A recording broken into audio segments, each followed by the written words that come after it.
Tem muita boca, tem muita língua, tem muita palavra e tem pouca ação. Nós devemos mostrar para a nossa família que nós amamos e que nós acreditamos, não pela nossa boca, mas pelas nossas mãos.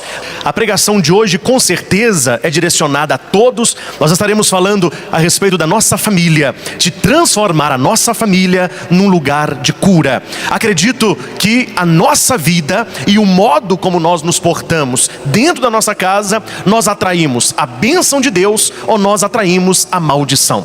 O dom maior que nós temos, e este dom foi um dom que Deus nos deu e é o maior de todos e que muitos esquecem, é o dom do livre-arbítrio. Nós somos livres para ir ou ficar, para escolher ou não, para falar ou calar. E nos esquecemos tantas vezes que o nosso livre-arbítrio dentro da nossa família é pré-condição para a graça de Deus. Acredito que o amor de Deus, acredito que a bênção de Deus para a nossa família passa através dos nossos relacionamentos. Então você que pertence a uma família, você que nos acompanha aí da sua casa, muitas famílias reunidas, pessoas aposentadas, tantas pessoas doentes que encontram nesta programação um alívio para a sua vida. Vamos fazer um momento de oração, um momento de entrega para a escuta da palavra. Nós não queremos apenas escutar a palavra de Deus, mas queremos que a palavra de Deus transforme a nossa família num lugar de cura, num lugar de bênção, num lugar onde se manifesta o poder de Deus. Então vamos fechar os nossos olhos. Olhe para dentro de você. Só se vê bem as coisas de Deus com os olhos fechados. E é por isso que nós nos colocamos na presença dEle. E é por isso que nós pedimos a sua bênção e a sua graça para este momento. Deus eterno e todo-poderoso, nós os colocamos na vossa presença. E nós acreditamos, Senhor, que Tu tens planos e bênçãos maravilhosas para a família de cada um de nós. Concede-nos a graça de ouvir esta pregação com o nosso coração aberto. Que possamos, como conduzia Eliana, fechar o nosso guarda-chuva e nos permitirmos encharcarmos do poder de Deus. Que Deus possa encharcar o nosso coração, encharcar a nossa família, e que Deus use de nós, que Deus use de mim, para que a minha família se transforme num lugar de cura, se transforme no lugar de bênção. Concede-nos, Senhor, esta graça. Permaneça conosco neste momento e abençoe as nossas famílias. Louvado seja nosso Senhor Jesus Cristo, para sempre seja louvado. Meus irmãos e irmãs, a pergunta que se coloca primeiramente é uma: a sua família, ela existe ou ela tem existido para a glória de Deus? Essa é a pergunta que todos nós temos que fazer todos os dias. Quando abrir os olhos pela manhã e quando você olhar para a sua família, você tem que profetizar isso e você tem que assumir isso na sua vida. Eu nasci para a glória de Deus. A minha família existe para a glória de Deus. E eu quero refletir com você, nós não vamos ler, mas você pode ir à Escritura. Marcos, no capítulo 1 e Marcos, no capítulo 2, nos dá dois exemplos de famílias que se tornaram locais da graça e da cura de Deus. Muitos de nós pedimos bênçãos, muitos de nós pedimos libertação, muitos de nós temos anseios que Deus possa realizar obras grandiosas através da nossa família. E isso é um fato, mas é necessário que você saiba qual caminho eu devo percorrer para que a minha família seja um lugar de cura. Quais são os sinais de que a minha família está preparada para receber a bênção de Deus? Tenho acompanhado muitos casais, tenho acompanhado muitos jovens, e todos me trazem anseios de uma família melhor. E são pessoas muitas vezes de igreja, são pessoas que até rezam, são pessoas que buscam, mas não estão vendo ainda a graça de Deus se manifestar. Começo com Marcos capítulo 1, versículo 29 ao 31. Todos conhecem a cura da sogra de Pedro. Quando Pedro encontra com Jesus, e a Bíblia usa esta palavra, ele tem pressa de levar até Jesus as enfermidades da sua casa, no caso da sua sogra. E olha que hoje em dia, todas as vezes que nós falamos em rodas de conversa, principalmente em piadas, a palavra sogra aparece como algo em muitas famílias indesejável. E nós vemos que na palavra de Deus, Pedro transforma a sua casa em local de cura, porque ele se preocupa não apenas consigo, mas ele se preocupa com os outros que não estão bem. Este é o primeiro ponto para que a sua família seja abençoada. Você parar de olhar apenas para o seu umbigo e se preocupar com as pessoas que estão na sua casa, se ocupar um pouco da vida do outro. Há um ditado muito antigo latino que diz que a família abençoada é aquela que os membros têm prazer de passear no coração do outro. Quanto tempo que você não passeia no coração do seu marido? Quanto tempo que você não passeia no coração dos seus filhos? A nossa família é local de encontro. Se você pudesse dar uma nota para a sua família, qual nota você daria? Você que está aqui na Canção Nova, não diga para os outros, mas reflita. Se eu pudesse hoje, na verdade, dar uma nota para a minha família, qual a nota que a minha família receberia? E você que nos acompanha em casa, qual a nota que essa família aí tem? Essas pessoas que estão ao seu redor, qual é a sua nota para a sua família? Qual é a sua nota para você?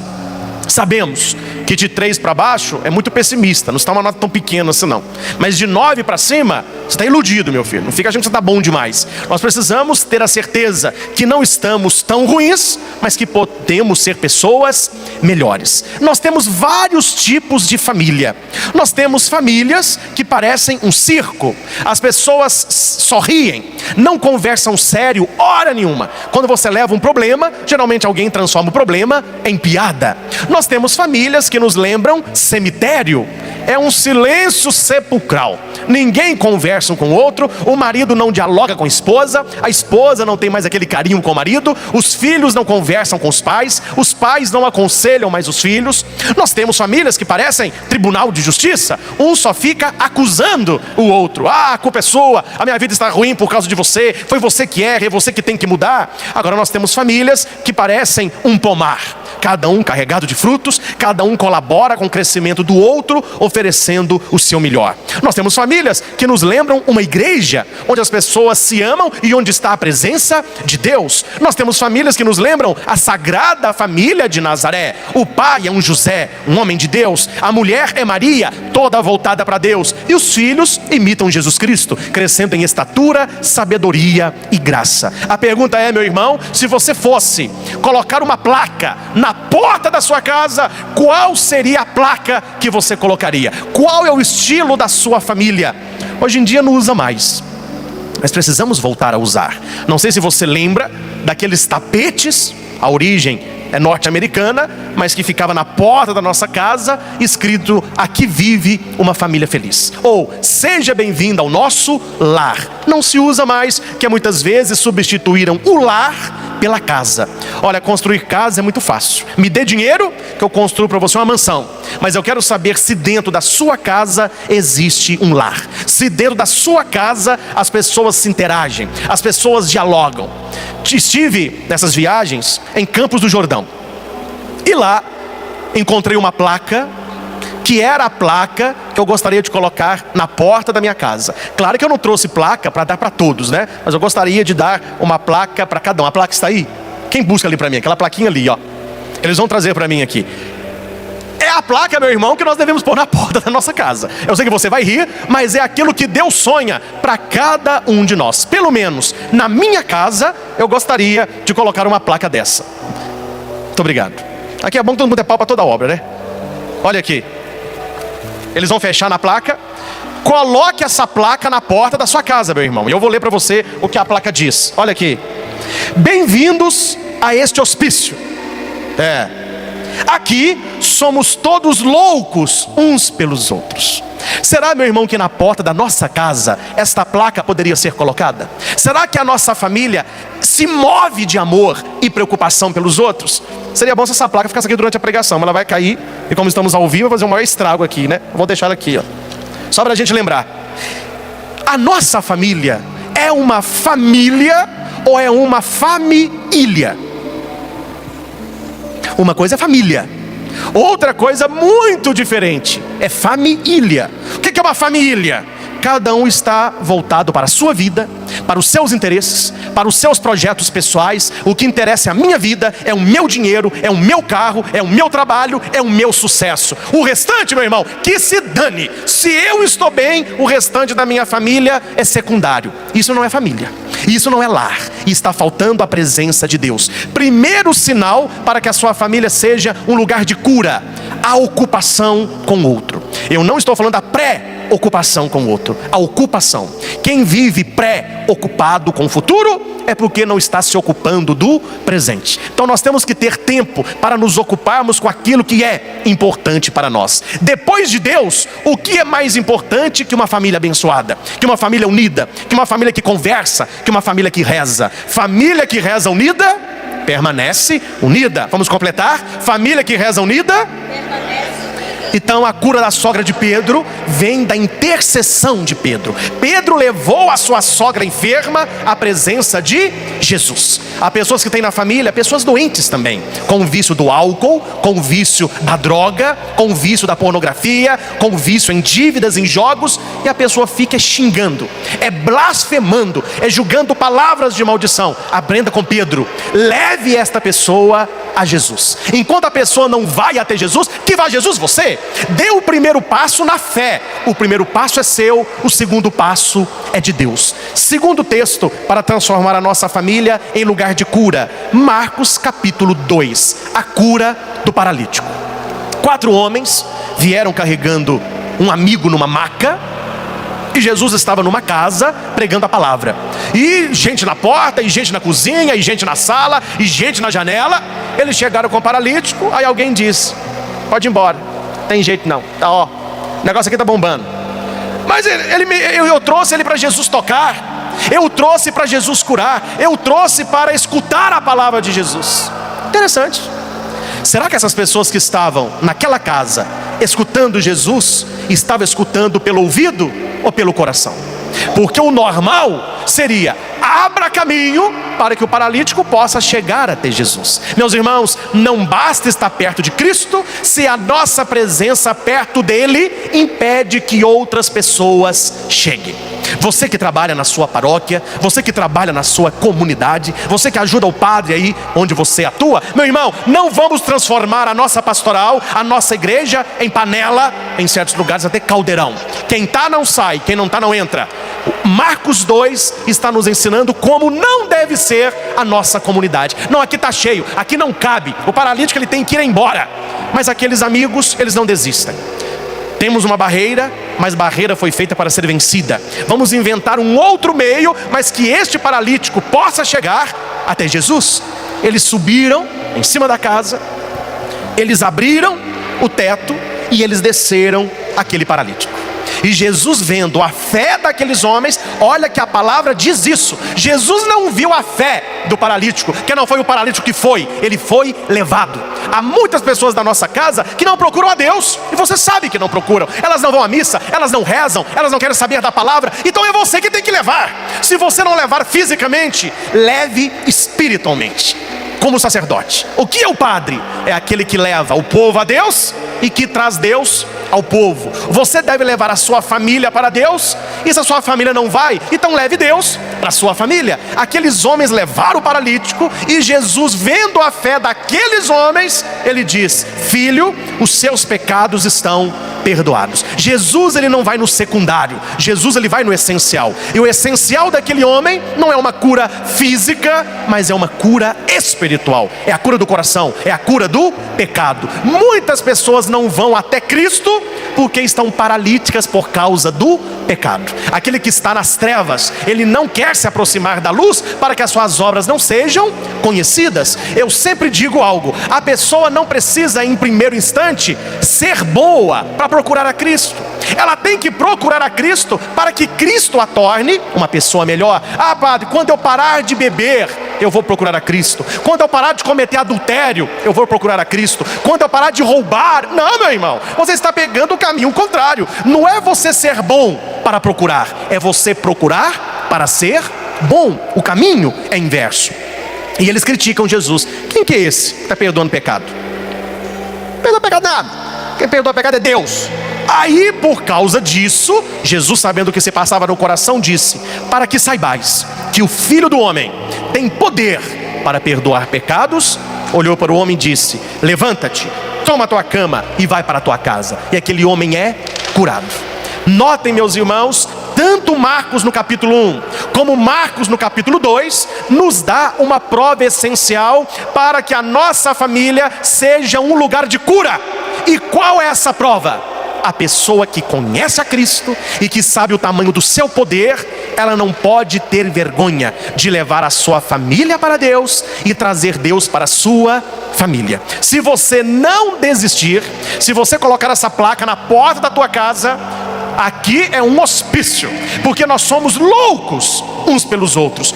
Eu amo a minha família, eu me dou para a minha família, eu faço tudo o que eu posso para a salvação da minha família. Minha família não pertence à bebida, minha família não pertence à droga, minha família não pertence à traição, a minha família pertence a Deus. Então eu levo as pessoas para Cristo e trago Cristo para as pessoas. Pedro levou Jesus para o doente, os 4 homens levaram o doente para Jesus. Um dos dois, meu irmão. Ou você vai levar a sua família para Deus, ou você vai levar Deus para a sua família. E por que a casa de Pedro se transformou num lugar de cura? Por que a casa onde descer o paralítico se transformou no lugar de cura? Por causa de uma coisa apenas: a presença de Jesus. A sua casa pode ter o que for, você pode ter o conforto que tiver, se não houver a presença viva de Jesus, se você não abrir o seu coração à força do Evangelho, você chegará à conclusão de que o seu tudo é nada, porque sem Jesus nada nós podemos fazer. Note que quando eles chegaram com aquele paralítico, a casa estava entupida, tinha gente em tudo quanto é quarto, cozinha cheia, banheiro cheio, sala cheia, gente na cama, gente no sofá, para escutar Jesus. Por que aquela casa estava cheia? Por que todas aquelas pessoas queriam estar naquela casa? Porque Jesus estava lá. Não vou aqui dizer o nome, mas existe um programa, que não é um programa nacional, mas que passam as grandes mansões dos Estados Unidos. Um programa totalmente inútil, utilitário total, mas as pessoas, principalmente os mais pobres, gostam de ficar assistindo. Então são casas que parecem até irreais. São salas enormes, com piscina, com cinema, com pista de Cooper, com tudo que você imaginar a casa tem. E eu estava assistindo com um olhar mais antropológico, não para ver a casa, mas para ver a reação das pessoas. Nas 3 mansões mostradas no programa, a casa estava cheia. Os filhos do casal, mas tinha gente para tudo quanto era lado. Você olhava na piscina, tinha jovem nadando. Você olhava na sala de sinuca, tinha gente jogando. Você olhava no cinema, tinha casal assistindo filme. A casa arroiada. E eu cheguei a uma conclusão: aquela casa se transformou num lugar de atração e num lugar de cura. Não foi porque tinha PlayStation, não foi porque tinha piscina, não foi porque tinha cinema, porque tinha Jesus.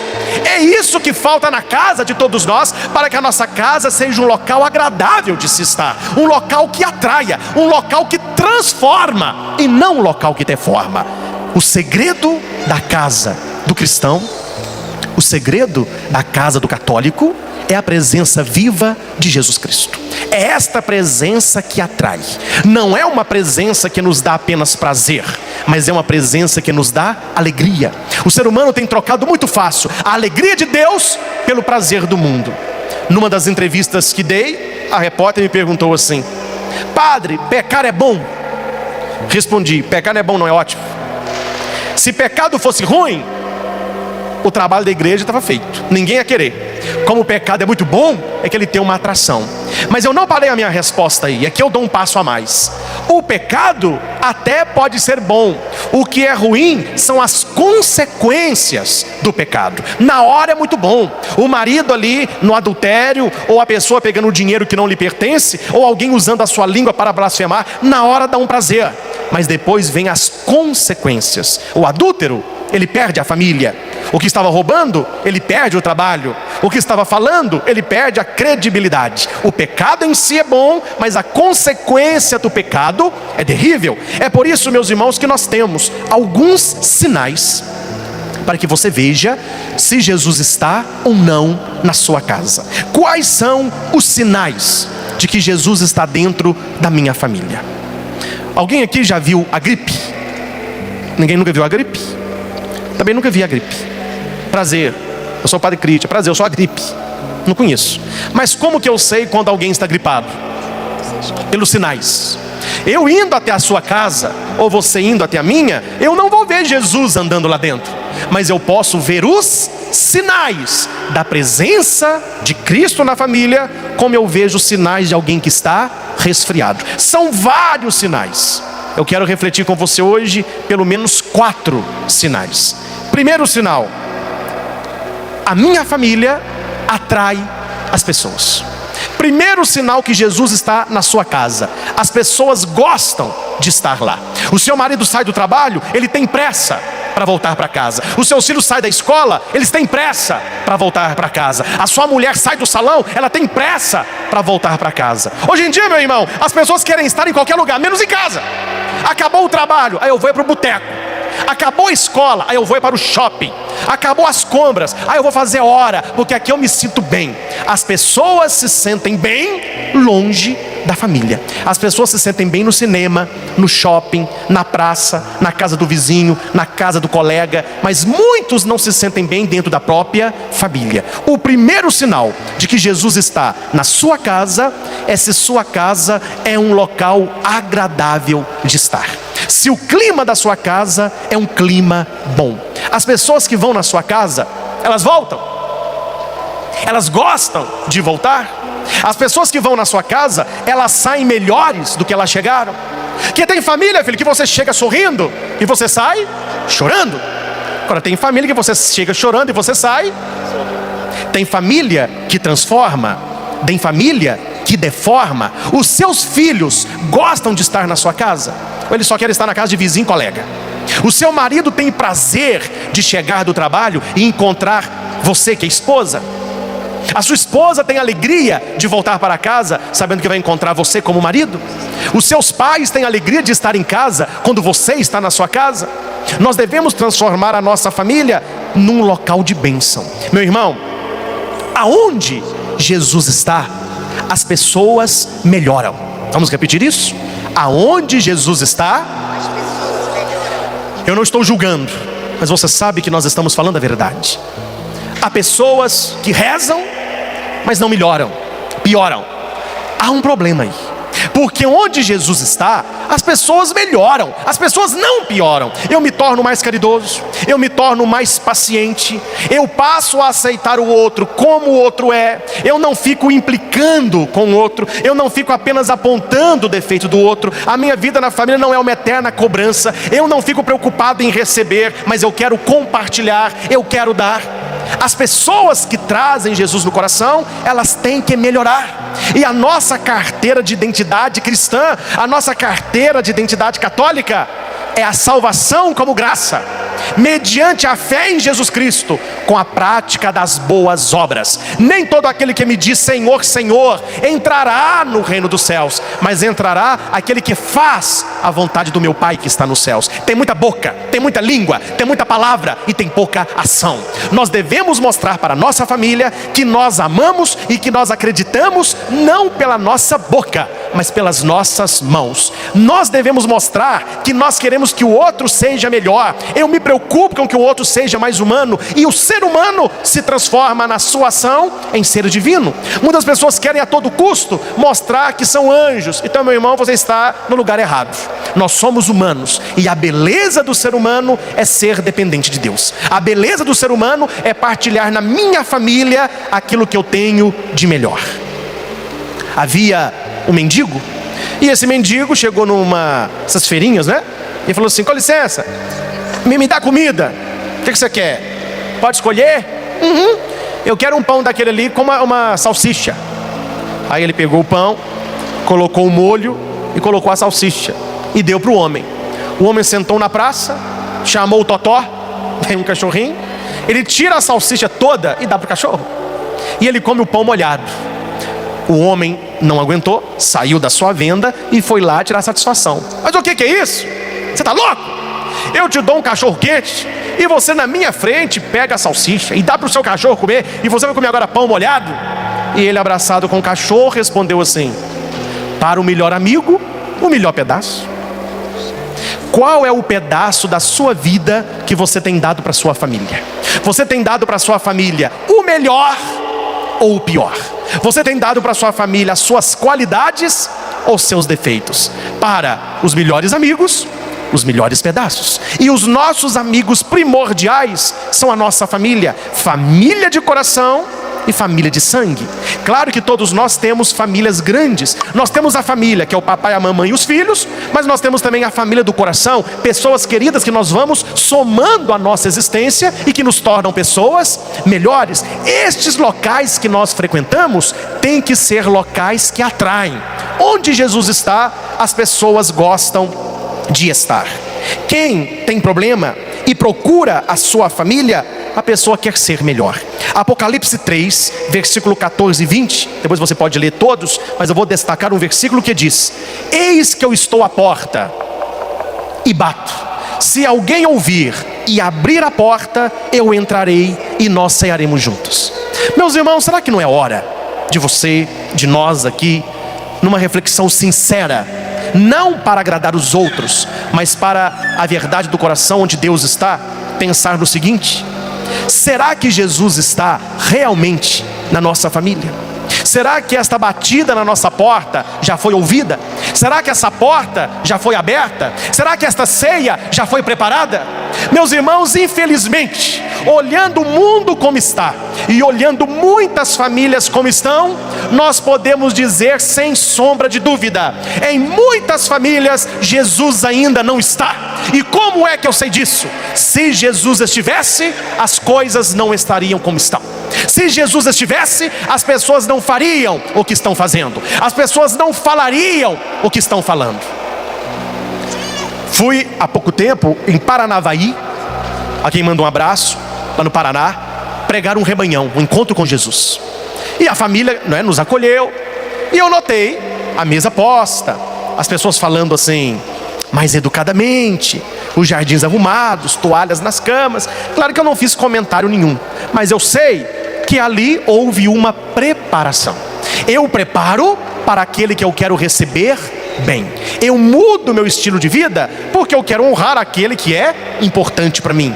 Meus irmãos, nós preparamos as coisas para os de fora, mas nem sempre preparamos para os de dentro. Nós estamos longe até de cachorro vira-lata, porque o bom cachorrinho vira-lata, ele lambe os de casa e morde os da rua. O que muitos jovens estão fazendo atualmente? Eles estão mordendo os de casa e lambendo os da rua. Tratam todos muito bem, mas entrar dentro de casa não tem caridade com os mais idosos, não escuta o vovô e a vovó, não quer aconselhamento dos pais, não quer conversa dentro de casa. Parece, hoje em dia não tem isso mais não, mas quando eu era bem pequenininho lá em Itaúna, os ônibus, esses ônibus, o pessoal fala busão, que faz as linhas dentro do município, tinha uma placa naquele motor enorme, escrito assim: não converse com o motorista. Vocês lembram dessa placa? Hoje em dia não tem essa placa mais. Tem pessoas que dentro da família parece um motorista de ônibus antigo, eles ficam com uma plaquinha na mão: não converse comigo.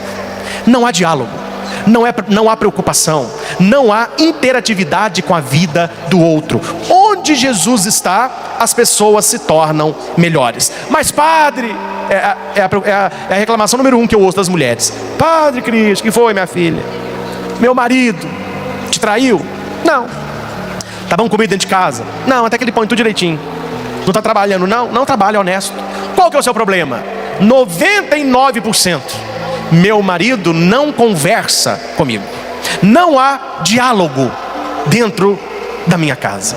Aí eu falo para ela sem sombra de dúvida: sabe por que o seu marido não conversa com você? Sabe por que a sua família não dialoga? Porque falta oração. O seu marido não tem que primordial é ficar preocupado em conversar com você. Você acha, meu irmão, responda para mim a verdade, você acha que quem não tem tempo de conversar com Deus vai ter tempo de conversar com a mulher? Quem não gasta tempo conversando com Deus vai ter tempo de conversar com o filho? Quem não conversa com Deus vai ter tempo de dar atenção para o marido? É por isso que eu acredito que a minha espiritualidade, ela passa através dos meus relacionamentos. E o modo como eu trato as pessoas revela o modo como eu me relaciono com Deus. O modo como você se relaciona com Deus determina o modo como você vai se relacionar com as pessoas. Porque a palavra me diz, aquele que diz que ama a Deus, que não vê, mas não ama o irmão que vê, é o quê? Mentiroso. Então as nossas famílias têm que abandonar a mentira e começar a praticar a verdade. Apocalipse capítulo 3, versículo 19 nos diz: reanima o nosso zelo, Senhor, e dá-nos o dom da conversão. Reanima, Senhor, o nosso zelo pela nossa família. O meu zelo pelo meu esposo, o meu zelo pelos meus filhos, o meu zelo pela minha esposa, o meu zelo pela minha família. Reanima, Senhor, o meu zelo e dá-nos o dom da conversão. Converte a minha família, converte, Jesus, o meu casamento, converte os meus filhos. O que é conversão? Conversão é metanoia. Metanoia é mudança de mentalidade, mudança de direção, mudança de comportamento. A família que se converte, conversão. Perversão. Perversão é para fora, conversão é para dentro. A sua família muitas vezes tem fé em Jesus, e eu não duvido disso, mas está faltando fé nos outros. Está faltando a esposa acreditar mais no marido. Está faltando o marido acreditar mais na esposa. Está faltando os filhos acreditarem e confiarem mais nos pais. Está faltando os pais acreditarem nos filhos. Ah, padre, o senhor falar é muito fácil, vai lá para casa para o senhor ver. Meu irmão, não fique reclamando, mas passe a agir. O que muda a nossa vida não são as nossas palavras. O que vai mudar a sua família não são as suas palavras, são as suas orações e as suas ações. O que é oração? Orar e ação. São os dois. Nenhum sem o outro, nem o outro sem um. Tem gente que reza demais, mas não tem ação. A família não converte. Tem gente que só tem ação. Padre, eu ajudo o que eu posso, eu faço. Está rezando? Não vai funcionar. Oração é orar e ação.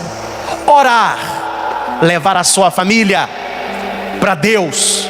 Ação, puxar Deus para a sua família. Segundo sinal que Jesus está na sua casa: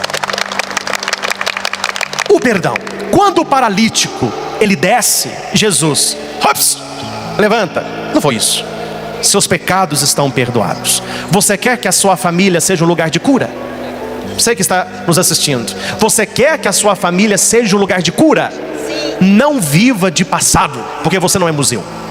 Primeira coisa para que Deus abençoe a nossa casa: largando as coisas passadas, eu me jogo para as coisas futuras, aonde Deus está. Meu irmão, o perdão é pré-requisito para a cura da sua família. Tem gente que só lembra do passado. Ah, o meu marido me traiu, o meu filho fez isso, a minha mãe. Meu irmão, largue o passado, perdoe, perdonare, se doe novamente, acredite novamente, aposte novamente, confie novamente. Não viva do passado. Águas passadas não movem moinhos. Viva um presente renovado para você ter um futuro abençoado. Não viva de coisas passadas. Não feche na sua casa a porta do perdão. Deixa a porta do perdão aberta. Deixa a porta do perdão escancarada. E lembremos da placa novamente. Esta casa, padre, é um hospício. Aqui é um hospício, porque nós somos todos loucos uns pelos outros. Quem ama, perdoa. Vamos repetir? Quem ama, perdoa. Eles me falaram num congresso de família que eu participei: padre, é verdade que quem ama não trai? Falei, isso aí eu não vou entrar no mérito não. Minha frase é outra. Não estou interessado que quem ama não trai. Estou interessado em quem ama perdoa. O perdão é o principal. O perdão é o essencial. Terceiro sinal de que Jesus está na minha casa é a cruz. Ali nós temos uma cruz. E a cruz nos lembra dois relacionamentos: o relacionamento vertical e o relacionamento horizontal. Eu e Deus, eu e os outros. Nas minhas orações, eu tenho que lembrar da minha família. para que quando eu estiver com a minha família, eu lembre das minhas orações. Não podemos separar a nossa fé da nossa vida. O modo como eu me relaciono com Deus determina o modo como eu vou me relacionar com as pessoas da minha casa. Quem se relaciona bem com Deus tem que se relacionar bem com os outros, a começar da sua família. A começar da sua família. A pessoa vai à missa, fica lá de mão posta, rezando. Aí acaba a missa. Aí ela sai toda feliz da igreja, né? Aí chega alguém: ô fulano, tudo bem? Graças a Deus. Como vai a sua nora? Não posso nem ver. Tem 1 ano que eu não cumprimento. Mas tá aí na missa, né? Tá rezando Pai Nosso. Perdoai, Senhor, as minhas ofensas, como eu perdoo quem me ofendeu. Menos a minha nora, menos a minha sogra, menos o meu patrão que me despediu injustamente, menos o meu amigo que me traiu, menos a minha namorada que mentiu. Aí nós vamos fazendo aquela lista de pessoas que nós não perdoamos, e nós comprometemos o nosso relacionamento horizontal e esquecemos que o modo como eu trato os outros determina o modo como Deus me trata. Eu não perdoo o outro porque o outro merece ser perdoado. Eu perdoo o outro porque eu amo a Cristo. É isso que tem que estar no nosso coração. Eu não dou para o outro uma segunda chance porque o outro merece. Porque tem muita gente que não merece. Mas nós damos a segunda, a terceira, a quarta, porque Jesus nos dá chances infinitas. Eu não quero que Jesus me trate como eu trato os outros, porque com os outros eu sou muito rígido, mas eu quero que Ele seja comigo misericordioso. Então vamos mudar as nossas relações. Vamos tratar os outros da mesma maneira como eu quero que Deus me trate, a começar da nossa família. Meu irmão, não me importa o modo como sua família se encontra. Não interessa o modo como a sua família está. Me interessa você. Você que é de Deus, você que reza, você que busca, você que confessa, você que conhece a palavra. Comece a dar o primeiro passo você. Dê o primeiro passo, que Deus dará o segundo passo. Leve a sua família para Deus. E se a sua família não for, leve Deus para a sua família. É assim que nós mostramos para o mundo que o nosso relacionamento com Deus vertical é verdadeiro, porque o nosso relacionamento horizontal, ele é tranquilo. Quando nós fazemos o sinal da cruz, por que é Pai, Filho e Espírito Santo? Por que o Pai é aqui? E não é na boca, não é no olho, não é no ouvido? Porque o Pai é criador. E a origem de tudo é aqui, ó. A nossa mente, ela é também criadora. Antes de você fazer o bem ou você fazer o mal, primeiro é dentro, para depois ser fora. Fariseu hipócrita, você se preocupa em lavar o copo por fora, mas não lava o copo por dentro. Você se preocupa com as coisas exteriores, mas não está cuidando do próprio coração. Em nome do Pai, cura aqui. Em nome do Filho, são os órgãos vitais, é o coração. É aqueles órgãos que nós não vivemos. Como eu não vivo sem Cristo, eu tenho que ter um coração semelhante ao dele. Coração manso e humilde. O Pai que cria e o Filho que salva. Você vai salvar a sua família? Não é com a boca, nem em nome do Filho, é em nome do Pai e do Filho. Não é aqui o Filho é aqui, ó. O Filho é perto do coração. Você vai salvar a sua família falando menos e amando mais, criticando menos e perdoando mais, exigindo menos e oferecendo mais. Não queira mudar os outros, mude você e você estará mudando a sua família. E em nome do Espírito Santo, são os nossos braços. Os nossos braços na nossa casa fazem as ações de Deus, as vezes de Deus. Quantas vezes a família tem tudo, mas eles querem apenas um ombro, apenas um abraço, apenas uma palavra. Faça da sua casa um lugar onde a cruz de Cristo tem espaço. Tenha na sua casa um crucifixo, seja no quarto, seja na sala. E a partir de hoje, você que me acompanha na sua casa, você que está aqui na Canção Nova, olha, a hora que você olhar para a cruz, lembra, eu tenho que ter um relacionamento vertical, eu tenho que ter um relacionamento horizontal equilibrado.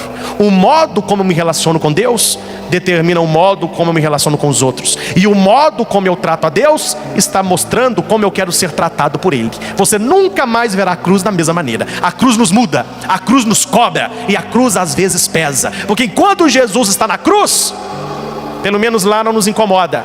Mas nós devemos, nesta quaresma, e já estamos chegando na semana maior, transformar o nosso coração em Calvário. Permitir que Jesus esteja crucificado no nosso coração, para que esse sangue que caiu lá no Calvário e que não me salvou, que aquele sangue possa cair no meu coração e me salvar. Que aquele sangue só lá no Calvário, ele não resolve, ele tem que pingar em nós, ele tem que passar em nós, ele tem que nos restaurar e fazer com que nós sejamos na nossa casa canal da salvação de Deus. E último sinal de que Jesus está na nossa família: o respeito e o temor. respeito aos outros e temor a Deus. É isso que está faltando, meus irmãos. Quando eu dou palestras, congressos, eu sempre digo para os casais: eu resumo o sucesso da família em apenas 2 pontos. E olha que eu vou arriscar, nós estamos aqui em rede nacional, mas eu sustento e não abro mão disso. A família que tem oração e diálogo é uma família vitoriosa. Um casal que reza e que conversa é um casal vitorioso. Oração pessoal e comunitária, leitura diária da Bíblia, devoção a Maria Santíssima e celebração da Santa Missa. Oração pessoal, oração comunitária. Diálogo com os pais, com os filhos, com o esposo, com a esposa, e diálogo com Deus. Você quer mais o quê, meu irmão? Oração e diálogo são as 2 bases de uma família equilibrada, de um casamento vitorioso, de um lar verdadeiramente cristão. Padre, e o amor? O amor já é pressuposto, que quem não ama não ora, quem não ama não dialoga. E a fé é pressuposto, quem não tem fé não ora, quem não tem fé não conversa com Deus. Então é preciso que você exercite a oração e que você exercite o diálogo. Olha, certa vez tinha um pai que ele foi pescar. Ele estava pescando, ele gostava de ensinar o filho lições.